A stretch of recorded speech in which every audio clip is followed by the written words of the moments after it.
दोस्तों, यह कहानी है सीआईडी ऑफिसर पूर्वी की, जो खूनी के चक्कर में सीआईडी छोड़कर बनी भिखारी। सुनिए पूरी कहानी को। मुंबई की तंग गलियों में एक खूनी खुलेआम घूम रहा था। हर हफ्ते एक हत्या, और पुलिस के हाथ अब तक खाली। केस सीआईडी को सौंपा गया और टीम की सबसे तेज तर्रार अफसर पूर्वी ने इसे सुलझाने की ठानी।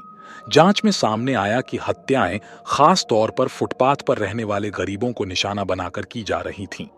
खूनी न तो किसी को लूटता, न ही कोई निशान छोड़ता, बस चुपचाप शिकार करता और गायब हो जाता।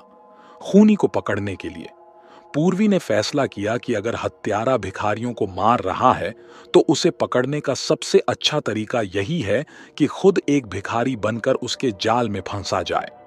तो साथियों, इस कहानी को शुरू करूं उससे पहले मैं आपसे अनुरोध करता हूं कि आप अपने बारे में छोटा सा परिचय जरूर दे दें कि आप कहां से हैं और आपका नाम क्या है, जिससे मेरा आपसे जुड़ाव और बेहतर हो सके।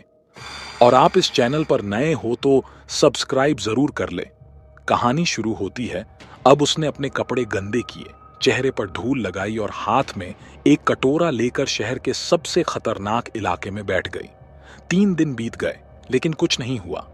चौथे दिन आधी रात को जब सड़क सुनसान थी तो उसे किसी की हल्की सी आहट सुनाई दी। एक परछाई धीरे धीरे उसकी तरफ बढ़ रही थी। पूर्वी ने सांस रोकी और अपने कान लगाए। जैसे ही वह आदमी उसके करीब आया, उसने एक धारदार चाकू निकाल लिया और झपटने ही वाला था कि पूर्वी ने बिजली की फुर्ती से उसका हाथ पकड़ लिया।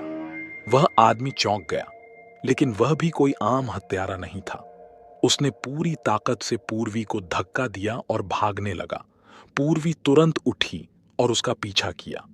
अंधेरी गलियों में दौड़ते हुए दोनों एक सुनसान गोदाम में पहुंच गए। खूनी ने फिर से हमला किया, लेकिन पूर्वी ने अपनी ट्रेनिंग का पूरा इस्तेमाल किया। एक जबरदस्त मुक्का उसके चेहरे पर पड़ा और वह जमीन पर गिर पड़ा। तभी सीआईडी की बाकी टीम भी वहां पहुंच गई और खूनी को गिरफ्तार कर लिया गया। पूछताछ में पता चला कि यह आदमी एक मनोरोगी था जो अपनी बीती जिंदगी का बदला गरीबों से ले रहा था। अगले दिन अखबारों में यह खबर सुर्खियों में थी, सीआईडी ऑफिसर पूर्वी की बहादुरी से खूनी गिरफ्तार। शहर ने राहत की सांस ली और पूर्वी को उसकी हिम्मत के लिए सम्मानित किया गया। लेकिन उसके लिए सबसे बड़ी जीत यह थी कि अब कोई गरीब अनजान खतरे में नहीं था।